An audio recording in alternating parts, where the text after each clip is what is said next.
Hello future doctors, कैसे हैं आप सब लोग। आई होप आप सब बढ़िया होंगे। This side Mohit senior, welcome back to our YouTube channel. बहुत सारे बच्चे कमेंट्स कर रहे थे कि सर आयुष काउंसलिंग के बारे में बताइए कि आयुष काउंसलिंग की तरफ से कोई मेजर अपडेट निकलकर सामने आई है या फिर नहीं आई है।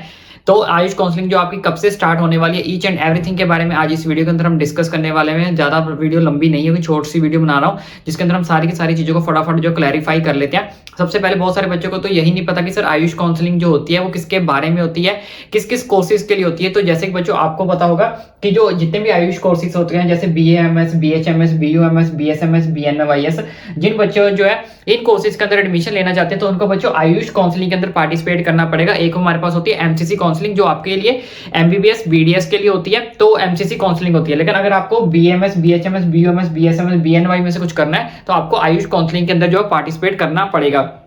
अब आयुष काउंसलिंग भी हमारे पास दो टाइप की होती है, एक स्टेट लेवल पे होती है, एक हमारे पास क्या होती है सेंट्रल लेवल पे होती है। एक हमारे पास किस पे होती है, सेंट्रल लेवल पे होती है, ठीक है, एक स्टेट लेवल पे होती है। ये ऑलरेडी मैं आपको पिछली वीडियो के अंदर एक्सप्लेन कर चुका हूं, तो इस वीडियो का लिंक आपको नीचे मैं डिस्क्रिप्शन बॉक्स में दे दूंगा, तो वहां पे आप समझ लेना कि सेंट्रल लेवल में आपको कैसे पार्टिसिपेट करना है, स्टेट लेवल में कैसे पार्टिसिपेट करना है, दोनों के बीच का कितना मेजर डिफरेंस होता है, दोनों में कितनी कितनी परसेंट जो वो सीट्स होती हैं, या फिर अगर सेंट्रल यूनिवर्सिटीज में जाना चाहते हो तो वहां पे आप जो है कैसे जा सकते हो। जैसे एक सेंट्रल यूनिवर्सिटीज होगी, नेशनल इंस्टीट्यूट्स हो गए, वो सारा कुछ इसके अंदर आता है। सो सारा का सारा मेजर डिफरेंस आपको उस वीडियो के अंदर जो वो देखने को मिल जाएगा।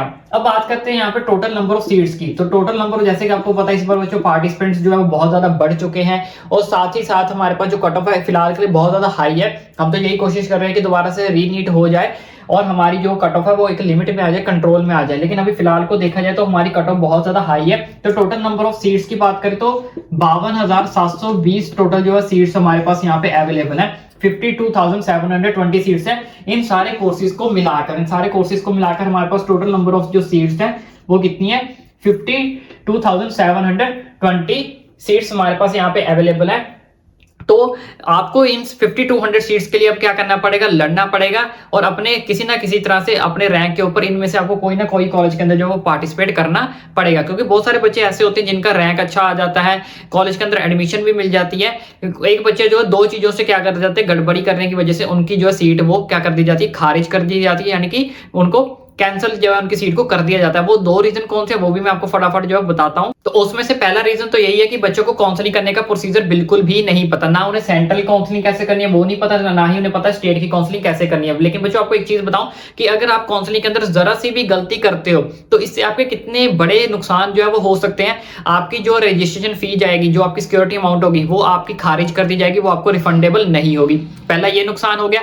अगर उसके अलावा जो सबसे बड़ा मेजर नुकसान होता है कि अगर आप कोई काउंसलिंग के अंदर गलती कर देते हो तो आपको काउंसलिंग से बाहर कर दिया जाएगा। अगर आप काउंसलिंग से अगर आपको बाहर कर दिया जाए तो फिर आप पूरे इंडिया के अंदर कोई भी काउंसलिंग के अंदर पार्टिसिपेट नहीं कर सकते। ना ही आप MCC के अंदर पार्टिसिपेट कर सकते हो, ना ही आप सेंट्रल के अंदर पार्टिसिपेट कर पाओगे, ना ही आप स्टेट काउंसलिंग के अंदर पार्टिसिपेट कर पाओगे। सारी की सारी काउंसलिंग से आप सबको क्या कर दिया जाएगा, बाहर कर दिया जाएगा। इसलिए बोल रहा हूं कि आपको काउंसलिंग कैसे करनी है उसकी वीडियो मैं ऑलरेडी बना चुका हूं, डिस्क्रिप्शन बॉक्स में उसका भी आपको लिंक मिल जाएगा स्टेप बाय स्टेप, जहां पे मैंने आपको बताया कि फर्स्ट राउंड में आपको काउंसलिंग कैसे करनी है, सेकंड राउंड में कैसे करनी है, थर्ड राउंड में कैसे करनी है, फर्स्ट राउंड में किन किन बातों का ध्यान रखना है, सेकंड राउंड में किन किन बातों का ध्यान रखना है, थर्ड राउंड में आपको किन किन बातों का जो वो ध्यान रखना है। और तीसरी जो सबसे मेजर चीज होती है कि बच्चों को सीट मिल जाती है, सब कुछ ओके हो जाता है, नाम भी हो जाता है काउंसलिंग में, लेकिन जब डॉक्यूमेंट्स की बारी आती है डॉक्यूमेंट सबमिट करवाने की तो बच्चों के पास डॉक्यूमेंट्स अवेलेबल ही नहीं होते। तो कौन कौन से आपके डॉक्यूमेंट्स जो आपको लगने हैं उसकी वीडियो में ऑलरेडी बना चुका हूं कि आपके कौन कौन से डॉक्यूमेंट्स आपके पास होने चाहिए, और वो डॉक्यूमेंट्स अगर आपके पास नहीं पाए जाते हैं तो आपकी सीट को क्या कर दिया जाएगा, कैंसिल कर दिया जाएगा, या तो फिर आपकी सीट को जनरल कैटेगरी के अंदर शिफ्ट कर दिया जाएगा। तो दोनों ही चांसेस पॉसिबल हैं। या तो आपको क्या कर दिया जाएगा, सीट से उस कॉलेज से आपको बोलेंगे एडमिशन हम नहीं दे सकते, आपको बाहर निकाल दिया जाएगा, आपकी सीट कैंसिल कर दी जाएगी, या फिर अगर आपके पास कोई डॉक्यूमेंट्स एक आधा कोई ऐसा मेजर डॉक्यूमेंट मिसिंग नहीं है तो आपकी कैटेगरी को क्या कर दिया जाएगा, जनरल कैटेगरी में शिफ्ट कर दिया जाएगा। तो हमने किसी भी टाइप का जो है वो रिस्क नहीं लेना है। जितने भी डॉक्यूमेंट्स उस वीडियो के अंदर बताए गए हैं सारे के सारे डॉक्यूमेंट्स अभी से अभी अपनी प्रेपरेशन करनी शुरू कर दो, अभी से अपनी एक फाइल लगा दो, सारे के सारे डॉक्यूमेंट्स उसके अंदर आपके पास होने चाहिए। और चेक करना कि इसमें से कोई डॉक्यूमेंट मेरा मिसिंग तो नहीं। अगर आपके पास उसमें से कोई डॉक्यूमेंट मिसिंग है तो उसको निकलवाओ, चाहे वो स्कूल से मिलेगा, कॉलेज से मिलेगा, चाहे उसको किसी तहसीलदार से बनाना पड़ेगा, सब कुछ उसमें बताया गया है। तो सारे के सारे डॉक्यूमेंट्स को फटाफट जाओ अभी से लग जाओ कलेक्ट करने के लिए, क्योंकि एक एक डॉक्यूमेंट्स आपके लिए एडमिशन के लिए बहुत ज्यादा इंपॉर्टेंट है। तो अब बात करते हैं काउंसलिंग की डेट्स को लेकर के, जिसके बारे में बहुत सारे बच्चे कमेंट्स कर रहे थे कि सर काउंसलिंग की डेट जो कब तक आएगी। देखो बच्चों, अभी तो ऑफिशियली कोई अनाउंस नहीं आई है, लेकिन हमने अपने सोर्सेज के थ्रू पता किया है कि अगर इसी तरह से चलता रहा तो जुलाई के लास्ट वीक में आपकी जो काउंसलिंग की कोई अपडेट आ सकती है, या फिर फर्स्ट वीक ऑफ अगस्त में आपकी जो है वो क्या आ सकती है, कोई नोटिफिकेशन आपकी जारी हो सकती है, कोई मेजर अपडेट निकलकर सामने आ सकती है। लेकिन फिलहाल के लिए कोई अपडेट निकलकर सामने नहीं आई है, ना ही अनऑफिशियली ना ही ऑफिशियली। जस्ट हमें अपने सोर्सेज के थ्रू थोड़ा सा हिंट मिला है कि इन डेट्स के अराउंड हमें कुछ ना कुछ जो है वो अपडेट जो है वो देखने को मिल सकती है। लेकिन चलो वो तो कोई भी अपडेट आएगी वो डेफिनेटली आपका भाई आप तक पहुंचाएगा ही पहुंचाएगा। उसके अलावा मेजर जो चीज इस वीडियो के अंदर आपको बताना यही था कि सिर्फ इतनी ही सीट्स हमारे पास है जिसके लिए आपको टारगेट करना है, और इतनी सीट्स में भी अगर आप किसी डॉक्यूमेंट्स की वजह से रह जाओ, आपको कोई काउंसलिंग प्रोसेस ना करना है, तो बहुत ज्यादा दिल को बुरा लगता है। तो मैं नहीं चाहता कि आप इतनी ऊंचे लेवल तक आकर अपना नीट क्लियर करने के बाद भी आप काउंसलिंग की वजह से रह जाओ, या फिर अपने ऐसे कोई डॉक्यूमेंट्स की वजह से रह जाओ जिसमें से आपकी सीट जो है वो डिस्क्वालीफाई कर दी जाए, कैंसिल कर दी जाए। इसलिए मेरी छोटी सी रिक्वेस्ट है, वो सारी डिस्क्रिप्शन बॉक्स में आपको वीडियो दी गई है, उसको डिटेल से देखें, अच्छे से समझें, फिर वो सारे के सारे डॉक्यूमेंट्स प्रोसीजर को ध्यान से अगले आने वाले टाइम के अंदर अच्छे से क्या करें, यूज करें, ताकि आपको पता तो हो एक्चुअल में जो काउंसलिंग होती है वो कैसे होती है, और आपको काउंसलिंग करनी कौन सी है, सेंट्रल की करनी है, स्टेट की करनी है, या फिर दोनों करनी है, और कैसे कैसे करनी है।